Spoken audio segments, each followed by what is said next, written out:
இப்போ நம்ம பார்க்குற topic Newton's law of gravitation. அதாவது நியூட்டனுடைய ஈர்ப்பு விதிகள்னு பார்ப்போம். நம்ம இதைய M1 M2ங்கிற இரண்டு வகையான நிறை கொண்ட ஒரு பொருளுக்கு தான் கன்சிடர் பண்ணிடலாம் ஸ்பேஸில். இது ஒரு சூரியனாகவும் இது நிலாவாக கன்சிடர் பண்ணிக்கங்க. இது ரெண்டு கடையில் வந்து கண்டிப்பாக ஒரு ஃபோர்ஸ், அட்ராக்டிவ் ஃபோர்ஸ் இருக்குது. அதை நான் எஃப் நீங்கள் வரைஞ்சி காட்டிக்கிறேன்.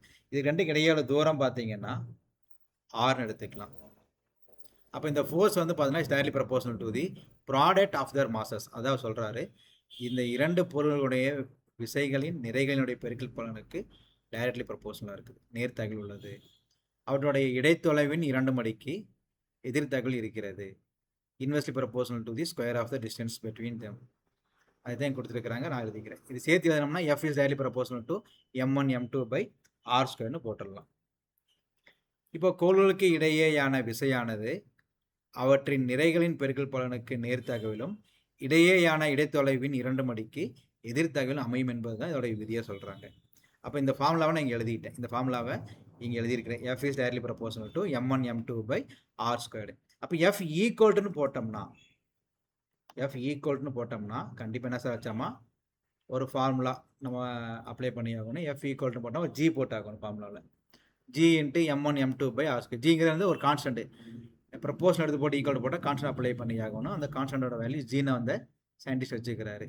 இப்போ ஜியோட வேல்யூ நம்ம படிச்சிருப்போம். 6.673 × 10⁻⁻11 newton metre square by kilogram, இல்லைனா கிலோகிராம் பவர் -2 போட்டுக்கலாம். இந்த ஜியோட வேல்யூ எப்படி ஃபைன் பண்ணியிருப்பாங்கன்னா, இந்த ஜி இங்கே வச்சுட்டு இந்த ஆர் ஸ்கொயர் இங்கே கொண்டு வந்துருப்பாங்க, M1 M2 கீழே இறக்கி இருப்பாங்க. இது என்ன சொல்கிறாங்கன்னா, நிறை வந்து அதிகமாச்சுன்னா பொருளுடைய ஈர்ப்பும் அதிகமாக இருக்கும். காரணம் வந்து ஃபார்முலா, நிறை அதிகமானா ஈர்ப்பும் அதிகமாக இருக்கும், டைரக்ட்லி ப்ரொபோர்ஷனல். தூரம் வந்து 2 மடங்காக ஆச்சுன்னா விசை வந்து 1/4 மடங்காக குறையும். ஏன்னா இன்வெர்ஸ்லி ப்ரொபோர்ஷனல். ஏன்னா தூரம் அதிகமாகுது, இங்கே 1/4 மடங்காக குறையுது. அப்போ இது அதிகமான இது குறையும், இன்வெர்ஸ் ப்ரொபோர்ஷனல். ஆனால் 2 மடங்கு அதிகமானா 1/4 மடங்காக குறையும். எப்படி சார் இங்கே 2 மடங்கு அதிகமாக இருக்குது, இப்படி 1/4 மடங்காக குறையுது அப்படின்னு பார்த்தோம்னா அதான் இங்கே போட்டு காட்டியிருக்கிறேன்.